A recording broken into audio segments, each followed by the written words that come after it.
The blizzard had turned the world into a roaring white void. We'd been crawling along the unplowed mountain road for hours, the windshield wipers fighting a losing battle against the ice. My knuckles were white on the steering wheel, and every labored chug of the engine made my stomach drop lower. The fuel light wasn't just on anymore, it was a glaring orange eye of accusation.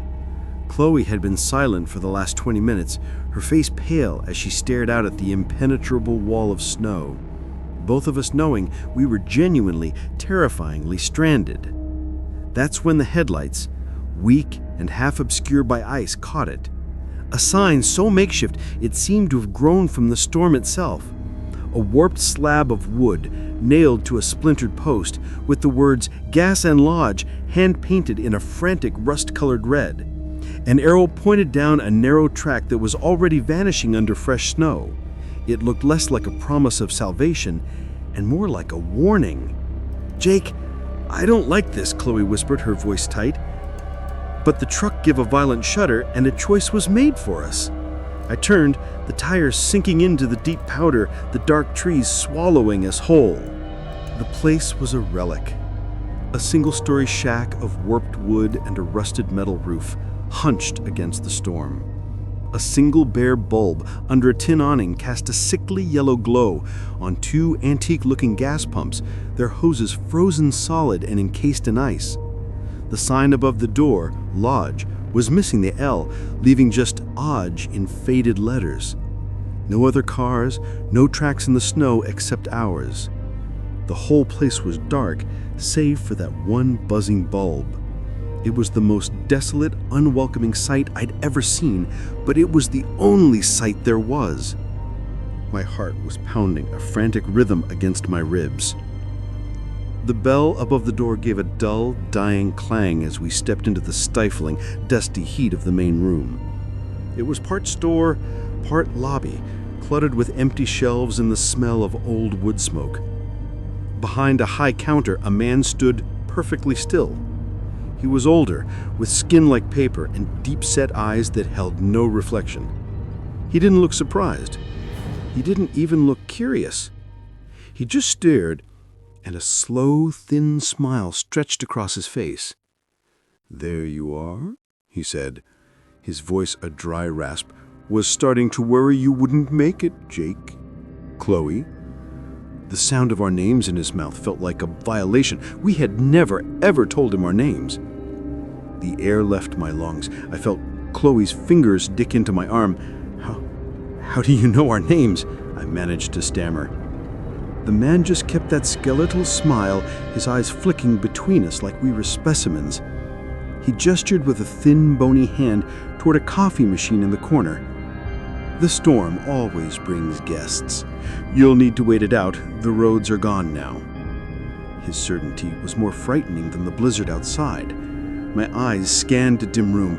The dust on the shelves was thick. The few canned goods had labels faded with age, and the cash register was an ancient mechanical thing that looked like it hadn't opened in decades. Nothing here was 24/7. Nothing had been open for a long, long time. "We're leaving," I said, my voice tighter than I intended. I pulled Chloe back toward the door, my every instinct screaming. The man didn't move to stop us. He simply said, "You can try, but the car won't start for you now." I shoved the door open, the blizzard's breath a shocking cold after the oppressive heat. I turned the key in the ignition. Nothing. Not a click, not a groan, just dead silence, as if the battery had been ripped out. Through the swirling snow, I looked back at the lodge. The man was still visible in the window watching us, that same patient smile on his face. He had known we were coming, and he knew we weren't leaving. Story 2. It was my third day ice fishing on the isolated, frozen-over Laurel Lake, a solo trip I took every January to escape the noise. The silence out there was usually a comfort. Just the groan of the ice and the whisper of wind through the bare trees. I was huddled in my pop-up shelter, a thermos of lukewarm coffee in my hands, watching my fishing line vanish into the black water below. The world was a monochrome of white and gray, and I felt like I was the only soul for miles. It was perfect until I saw the other angler. He was about 200 yards out, a stark, dark figure against the endless white. At first, I was just surprised. I'd never seen anyone else out here. But then I watched him. He wasn't setting up a shelter or dropping a line. He was just drilling. Methodically, with a slow, relentless rhythm, he'd lean into his auger, punch a hole in the ice, move 10 paces, and drill another. He was making a wide, lazy circle. And I was in its center. A cold knot tightened in my gut that had nothing to do with the temperature. This wasn't fishing. This was something else entirely. The metallic screech of his auger biting into the ice seemed to be the only sound in the entire world. Hole after hole, he completed the circle, and when he was done, he just stood there, facing me. I couldn't make out his face under the hood of his dark parka, but I felt his gaze. My heart started hammering against my ribs, a frantic drumbeat screaming, "Get out!" I quickly reeled in my line, my hands trembling so badly I could barely pack my gear. I shoved everything into my sled, not even bothering to collapse the shelter, and hurried towards my snowmobile, parked on the shore. The figure hadn't moved an inch. I threw my leg over the snowmobile seat and turned the key. The engine gave a single weak cough and then died. Absolute silence. I tried again, pumping the throttle. Nothing. Not even a click. The battery was completely dead, which was impossible. I had just used it to get here hours ago. A fresh, sharp panic seized me. I looked back out at the lake, my breath catching in my throat. The dark figure was gone, vanished, but his work remained. The perfect circle of holes he drilled around my spot was now filled with something black and thick, and a low, steaming vapor was rising from each one, like the lake was bleeding and breathing heat into the freezing air. The smell hit me first, a coppery organic stench, like old blood and wet earth, carried on the steam rising from those black-filled holes. I abandoned the snowmobile, my boots slipping on the ice as I sprinted for the shore, dragging my gear sled behind me. I didn't look back. I could feel it, though, a presence, a weight in the air around that cursed circle. The tree line seemed a mile away, every gasp of frigid air burning my lungs. I stumbled once, my glove tearing on the rough ice, and a part of me was convinced I'd feel a cold, hard hand close around my ankle from one of those steaming holes. I didn't stop running until I reached my truck, fumbling with the keys until the engine roared to life, a blessed, normal sound. I peeled out, spraying gravel and snow, and didn't slow down until the lake was far behind me. I never went back for the snowmobile. I told the rangers it broke down, that I was lucky to get out on foot. They found it a week later, perfectly fine. The tank full of gas. They said it started on the first try. But I know what I saw. I still dream about that circle, and the feeling that I wasn't being hunted, but corralled. And I always wonder what would have happened if that engine had started just a few seconds later. Story 3. The windscreen wipers struggled against the sleet, slapping back and forth like a metronome counting down the last hour of my shift. I'd been a postal carrier on the same rural route in the North Carolina Appalachians for going on 12 years, and that late afternoon in December felt heavier than most. The sky was the color of bruised lead, and a brittle cold had settled deep into the hollows, making the steering wheel feel like ice in my hands. My life then was simple. Wake up before dawn, navigate these twisting, lonely roads, and try to get home before dark. But that day, the final delivery on my sheet was for the old Hadley place, a house everyone knew had been empty since the family just up and vanished back when I was in high school. I pulled my mail truck onto the overgrown gravel driveway, the tires crunching on frozen mud ruts.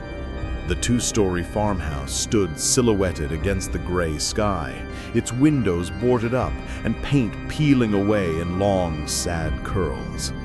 Something felt off immediately. The silence was too thick, absorbed by the dense pines crowding the property. As I trudged through the knee-high dead grass toward the porch, a package in my hand, I stopped dead. There, centered perfectly on the top warped wooden step, was a cardboard box. It was dry, despite the sleet, as if it had just been placed there. My own package was forgotten in my grip as I stared at the one on the porch. It had no postage, no return address, just my name, Michael Evans, and below it, written in a shaky, familiar cursive I hadn't seen in decades, was my childhood nickname, Mickey, a name no one had called me since my grandfather died. The air left my lungs in a white plume. My heart wasn't just pounding, it was doing something frantic and irregular against my ribs. How? Who? I dropped the official package I was supposed to deliver. It thudded softly on the frozen ground and picked up the one meant for me. It was light, disturbingly so, and something shifted inside with a soft, rustling sound. My hands were shaking so badly I almost dropped it. The handwriting was unmistakable. It was Nana Evans' script, the same one from the birthday card she'd sent me every year until she passed away when I was 10. But that was over 30 years ago. This tape looked new. I ripped the box open right there, my thick work gloves making me clumsy. Inside, nestled on a bed of yellowed newspaper clippings, was a small, tarnished silver picture frame. The photo inside was one I hadn't seen since childhood. A faded snapshot of me, no older than 7, sitting on this very porch's swing next to my grandfather. We were both grinning, and I was holding my old stuffed rabbit, Buster. But someone had taken a fine-tipped black marker and carefully, meticulously scratched out my grandfather's eyes in the photo, leaving 2 dark, void-like holes where his face should be. A cold, deeper than the winter air, seeped into my bones. A wave of nausea hit me, mixed with a dread so profound it felt like the ground was tilting.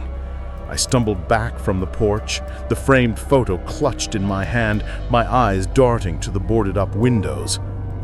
That's when I saw it. A faint, flickering orange glow emanating from a narrow gap between the planks covering the main picture window.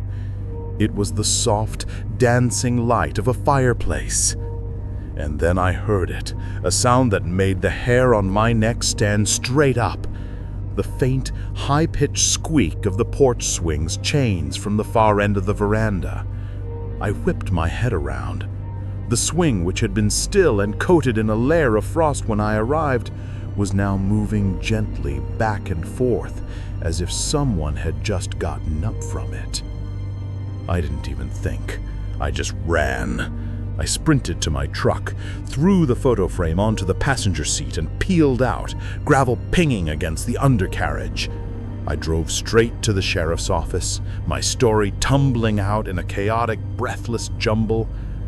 They sent a deputy out to check. He found nothing. No light, no movement on the swing, and the package I dropped was gone. The official report said it was a prank, but they never could explain the photo. I still have it, tucked away in a drawer. I can't bring myself to look at it, but I can't throw it out. That house knew me. It called me Mickey. And sometimes in my dreams, I'm still standing on that porch, hearing the chains squeak, knowing I'm not alone.